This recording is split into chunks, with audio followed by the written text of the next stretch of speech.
பிள்ளைகளே, பரீட்சை வினாத்தாள்களின் மீட்டல் பகுதியில் இன்றைக்கு ஒரு பேப்பர் பார்க்கலாம். பாருங்கள். பின்வரும் பந்தியினை வாசித்து கீழ்வரும் வினாக்களுக்கு விடைகளை எழுதுக. அவதானியுங்கள். முதலாவது வினா, பின்வரும் பந்தியினை வாசித்து கீழ்வரும் வினாக்களுக்கு விடைகளை எழுதுக. நாங்கள் ஒரு பந்தி தரப்பட்டிருக்கு, அதை நாங்கள் நன்றாக வாசித்து அதை விடையே எழுத போறோம். அவதானியுங்கள். அறிவு, ஆற்றல், அனுபவம், வயது ஆகியவற்றால் முதிர்ந்தோரை நாம் பெரியோர் என்கிறோம். திருப்ப வாசிக்கிறேன் பாருங்கள். அறிவு, ஆற்றல், அனுபவம், வயது ஆகியவற்றால் முதிர்ந்தோரை நாம் பெரியோர் என்கிறோம். பெரியோர்கள் என்று நாங்கள் யாரை கவுண்ட் பண்ணி கொள்ளுறோம்? அறிவு, ஆற்றல், அனுபவம், வயசு. இது இந்த 4 விடயத்திலேயும் அவர்கள் முதிர்ந்திருக்கிறார்கள். அதனாலதான் அவர்களை நாங்கள் பெரியோர்கள் என்கிறோம். ஓகே. அத்தகையோரை மதித்து நடப்பது நமது கடமையாகும். அத்தகையோர் என்று சொன்னா யார்? அந்த பெரியவர்கள் தான். அத்தகையோரை மதித்து நடப்பது நமது கடமையாகும். அவர்களை மதிச்சு நடக்க வேண்டியது எங்களுடைய டியூட்டி, கடமை. பணியுமாம் என்றும் பெருமை என்கிறார் திருவள்ளுவர். பாருங்கள், திருவள்ளுவர் சொல்கின்ற ஒரு கூற்று. அவரும் ஒரு பெரியோர். பணியுமாம் என்றும் பெருமை என்கிறார் திருவள்ளுவர். பணிவு என்றும் உயர்வு தரும். பணியுமாம் என்றும் பெருமை என்றா என்ன? பெருமை எப்ப எப்படி இருக்கும்? பணிவில தான் அங்க பெருமை இருக்கும். திருவள்ளுவர் என்ன சொல்றார்? பணிவு என்றும் உயர்வு தரும். பணிவு என்றும் உயர்வு தரும். அதே நேரம் உங்களுக்கு தெரியும், எம்ஜிஆர் ஒரு பாடல்ல சொல்லி இருக்கிறார், பதவி வரும்போது பணிவு வர வேண்டும் என்று சொல்லி. அவங்களுக்கு உயர்வு வார இடங்கள்ல எல்லாம் பணிவு இருக்க வேண்டும். உயர்வு தரும். அதுதான் எங்களுக்கு உயர்வை தரும். அடுத்ததை பாருங்கள். நாம் வயது முதிர்ந்தோரை பெரியோரை கனம் பண்ண வேண்டும். நாம் வயது முதிர்ந்தோரை பெரியோரை கனம் பண்ண வேண்டும். கனம் என்று சொன்னால் மரியாதை, மதிப்பு மரியாதை. அவர்களுக்கு கொடுக்க வேண்டிய மதிப்பு மரியாதையை நாங்கள் கொடுக்க வேண்டும். அதுதான் கனம் பண்ண வேண்டும் என்றது. அப்ப நாங்க யாருக்கு கொடுக்க வேண்டும்? அந்த மதிப்பு மரியாதையும் அந்த கனம் யாருக்கு பண்ண வேண்டும்? முதியோரையும் பெரியோரையும், முதிர்ந்தோரையும் பெரியோரையும் கனம் பண்ண வேண்டும். அடுத்தது பாருங்கள். படித்தவர்களிடம் பண்புள்ளவர்களிடம் பணிவு காட்ட வேண்டும். படித்தவர்களிடம் பண்புள்ளவர்களிடம் பணிவு காட்ட வேண்டும். இப்ப நாங்கள் படித்தவர்கள் சொன்னால் யாரு? கற்றறிந்தவர்கள், நன்று கற்றறிந்தவர்கள். எங்களுக்கு கல்வி கற்பிக்கிற ஆசான்கள் கூட எங்களுக்கு அவர்கள் படித்தவர்கள் தானே. படித்ததால தானே அவர்கள் எங்களுக்கு கற்றுக் கொடுக்கிறார்கள். அப்ப அவர்களை நாங்கள் படித்தவர்கள் என்ற கற்றறிக்கை நீங்க யோசிங்க. பண்புள்ளவர்கள் மனுஷர்கள் என்று சொன்னால் அவர்களுக்கு பண்பு இருக்கும். அந்த பண்பு பழக்க வழக்கங்கள் உடையவர்கள், பண்பு உள்ளவர்களிடம் பணிவு காட்ட வேண்டும். நாங்கள் என்ன காட்ட வேண்டும்? பணிவு காட்ட வேண்டும். அவர்களிடமிருந்து நல்ல அறிவுரைகளை பெற்றிட வேண்டும். அவர்களிடமிருந்து நல்ல அறிவுரைகளை பெற்றிட வேண்டும். அப்ப பெரியவர்கள் எப்பவும் உங்களுக்கு என்னவா கூறுவார்கள்? அட்வைஸ், அறிவுரை, அறிவுரை கூறுவார்கள். அவர்களிடம் அறிவுரை பெற்றுக்கொள்ள வேண்டும். என்னன்னு சொன்னா, எங்களுக்கு போறதுக்கு வழி தெரியாது. அவர்கள் போயிட்டார்கள், அந்த வழியால் அவர்கள் போயிட்டார்கள். அப்ப அதனால அவர்களுக்கு இந்த பாதையில் இருக்கிற நெளிவு சுழிவுகள் எல்லாம் அவர்களுக்கு தெரியும். அதனால நாங்கள் அவர்களின் அறிவுரையை கேட்டு நடந்தா நாங்க கண்டிப்பா நாங்களும் சரியான ட்ராக்கில தான் போக முடியும். அதைத்தான் இந்த வசனம் உங்களுக்கு சொல்லித் தருது. பாருங்கள். அவர்களது வழிகாட்டலின் மூலம் வளமான வாழ்வினை பெற்று வரும். பணிவு காட்ட வேண்டும். அவர்களிடமிருந்து நல்ல அறிவுரைகளை பெற்றிட வேண்டும். அடுத்தது, நமது முன்னோர் பெரியோரை கனம் பண்ணினார். கவனியுங்கள். நமது முன்னோர், எங்களுக்கு முன்னுக்கு வந்த மூதாதையர்கள், முன்னோர், எங்களுக்கு அம்மாண்ட அம்மாண்ட அம்மாண்ட அம்மாண்ட அம்மாண்ட அம்மாண்ட சந்ததின்னு சொல்லி வந்த எங்களோட முன்னோர்கள் என்ன செய்தார்கள்? பெரியோர்களை கனம் பண்ணினார்கள். பெரியோர்களை அவர்கள் கனம் பண்ணினதாலதான் இன்றைக்கு எங்களை பண்ண சொல்றாங்க. அவர்களது வழிகாட்டலின் மூலம் வளமான வாழ்வினை பெற்றனர். பாத்தீங்களோ? பெரியோர்கள் என்ற சொல்ல கேட்டு கேட்டு அவர்கள் வாழ்ந்ததால அவர்கள் வளமான வாழ்வினை பெற்றார்கள் அந்த காலத்துல. அதுக்குத்தான் நாங்க இன்னும் ஒரு பழமொழி சொல்வார்கள், இதுக்கு மேட்சா, மூத்தோர் சொல்லும் முதுநெல்லி கனியும் முன்னே கசக்கும் பின்னே இனிக்கும். பிற்பட்ட காலம் அவர்களின் வார்த்தைகள் எங்களுக்கு சரியாக வாழ வைக்கும். அந்த வசனத்தை பார்த்துக்கொள்ளுங்க. வழிகாட்டலின் மூலம் வளமான வாழ்வினை பெற்றார்கள். யாரு? எங்களோட முன்னோர்கள். பெரியோர்களின் ஆசி மொழிகள் நமது வாழ்வை உயர்த்திட உதவும் என்பதை உணர்ந்து அவர்களை நாடி அவர்களது ஆசி மொழிகளை பெற வேண்டும். அவதான் நீங்கள் அவர்களது வழிகாட்டலின் மூலம் வளமான வாழ்வினை பெற்றவர்கள் யார்? எங்களுடைய முன்னோர்கள். பெரியோர்கள், பெரியோர்களின் ஆசி மொழிகள். ஆசி மொழிகள் பெரியோர்களின் ஆசி மொழிகள் நமது வாழ்வை உயர்த்திட உதவும். எங்களோட வாழ்க்கை என்றது நாங்கள் வாழறதுக்கு எங்களுக்கு ஒவ்வொருத்த ஆசீர்வாதமும் அவர்களுடைய வாழ்த்துக்களும் எங்களுக்கு தேவை. இதுக்கு ஒரு நல்ல உதாரணம் ஒன்று சொல்லுறேன். ஏன் சொல்லுங்க வாப்பன், நாங்கள் பிறந்த நாள் கொண்டாட்டம், பூப்புனித நீராட்டு விழா கொண்டாட்டம், குடிபூரல் கொண்டாட்டம், கல்யாண வீட்டு கொண்டாட்டம் எல்லாம் ஏன் வைக்கிறோம் சொல்லுங்க? வச்சு ஏன் மக்களை கூப்பிடுறோம்? உறவுகள், உற்றார், உறவினர், நண்பர்களை ஏன் கூப்பிடுறோம் என்று நினைக்கிறீங்கள்? இந்த விஷயத்துல நீங்க முக்கியமா தெரிஞ்சு கொள்ள வேண்டிய விஷயம், இன்றைக்கு அவர்கள் எங்களை தலையை தொட்டு எங்களை கைகளை குலுக்கி எங்களுக்கு அவைகள் தார வாழ்த்துக்கள் தான் எங்களை வாழ வைக்கும். அவதான் நீங்கள் அந்த உற்றார் உறவினர் பெரியோர்கள் இந்த வாழ்த்துக்கள் எங்களை வாழ வைக்கும். அந்த வாழ்த்தால தான் நாங்கள் வாழ்வோம். அதுல கிடைக்கிற அறம் தான் எங்களை வாழ வைக்கும்.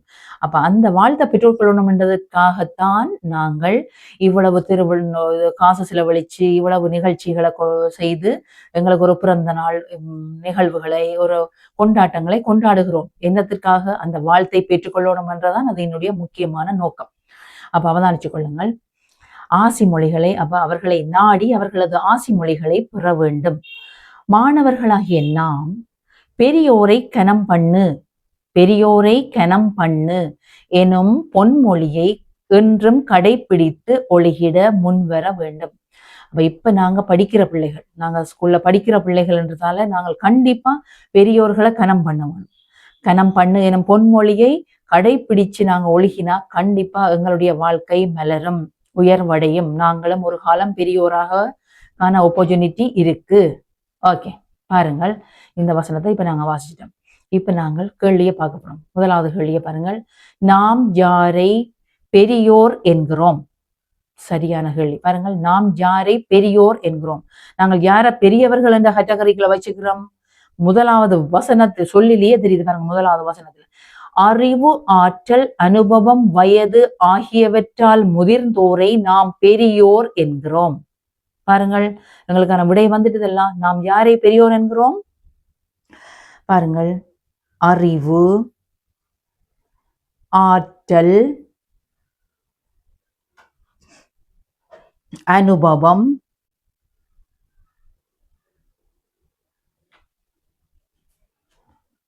வயது. அறிவு, ஆற்றல், அனுபவம், வயது ஆகியவற்றால்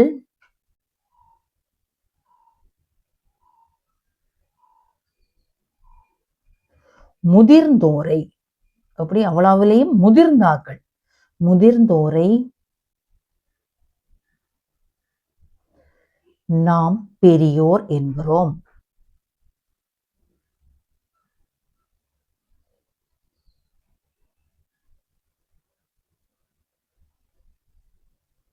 புரிஞ்சுதா? அறிவு, ஆற்றல், அனுபவம், வயது ஆகியவற்றால் முதிர்ந்தோரை நாம் பெரியோர் என்கிறோம். ஓகே, அடுத்த வினாவை பாருங்கள். பணியுமாம் என்றும் பெருமை என கூறியவர் யார்? பணியுமாம் என்றும் பெருமை என கூறியவர் யார்? இப்படி ஒரு திருக்குறள் எங்களுக்கு டக்கண்டு தந்தவர் யாருன்னு பாருங்கள். இந்த வசனத்துல தெரியுங்களா? முதியோரை நாங்கள் முதலாவது வசனம் வாசிச்சிட்டோம், தெரியும். அத்தகையோரை மதித்து நடப்பது நமது கடமையாகும்.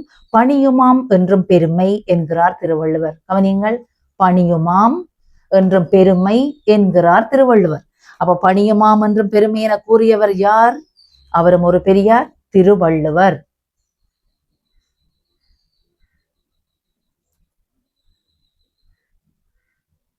திருவள்ளுவர். ஓகே, அடுத்தது பாருங்கள்.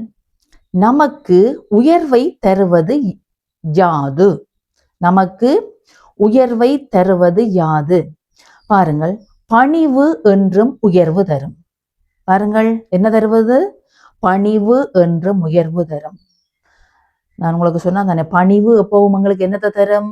உயர்வு தருவது எங்களுக்கு பணிவு.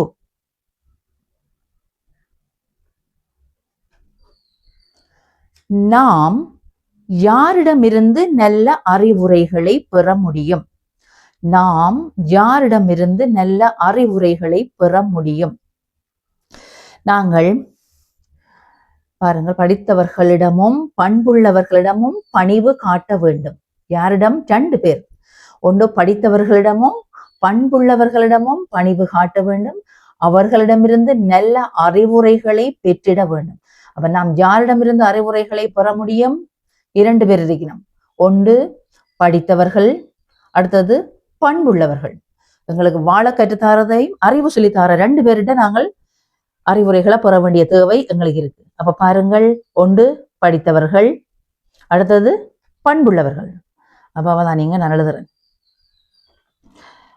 படித்தவர்கள்,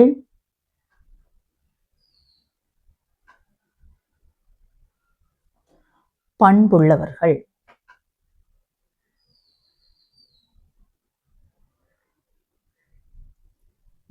அடுத்தது பாருங்கள், மாணவர்கள் கடைபிடித்து ஒழுக வேண்டிய பொன்மொழி எது?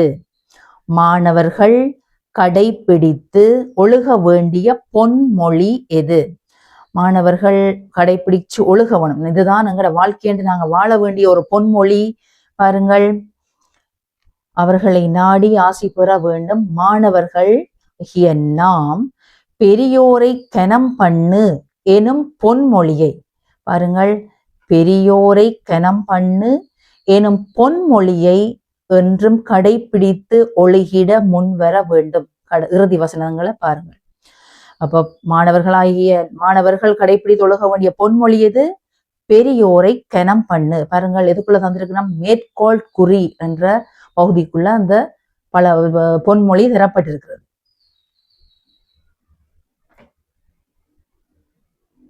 பெரியோரை கனம் பண்ணு.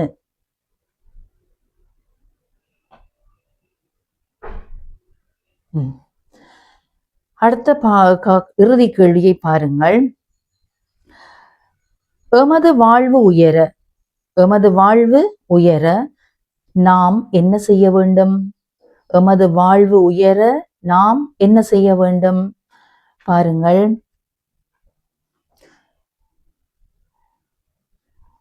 பாருங்கள், இங்க பாருங்கள், பெரியோர்களின் ஆசி மொழிகள், பெரியோர்களின் ஆசி மொழி நாங்கள் நன்றாக அதை திடகாத்திரமாக வாசிச்சா இந்த விஷயம் எதுல இருக்குன்னு எங்களுக்கு கிரகிச்சிருவோம். பாருங்கள், இந்த பந்தியில இந்த விஷயம் எதுல இருந்தது, எந்த விஷயம் எதுல இருந்ததுன்றது எங்களுக்கு மைண்ட் செட்ல தெரியும்.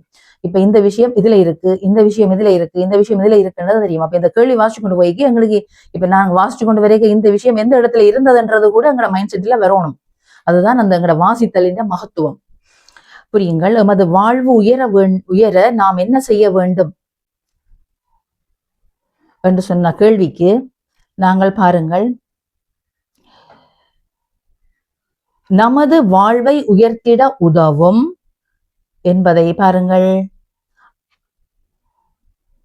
அவர்களது வழிகாட்டலின் மூலம். யாரு? நமது முன்னோர்கள். இறுதி பந்திய வாசிக்கிறேன். நமது முன்னோர் பெரியோரை கனம் பண்ணினர். நமது முன்னோர் பெரியோரை கனம் பண்ணினர். அவர்களது வழிகாட்டலின் மூலம் வளமான வாழ்வினை பெற்றனர். எங்களுக்கு ரோல் மாடலா ஒரு விஷயம் இருக்கு.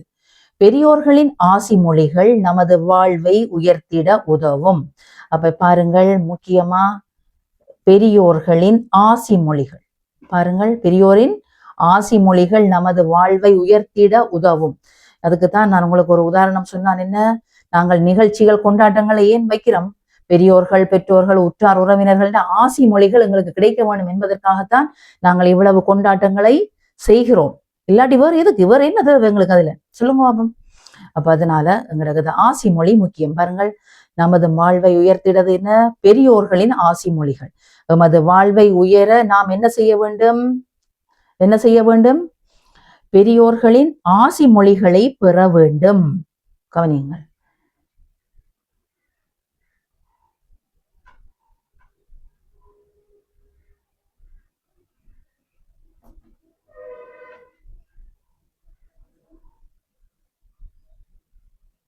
நீங்கள் பெரியோர்களின்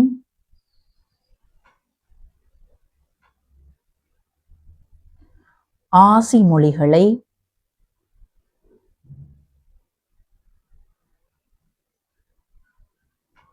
பெற வேண்டும்.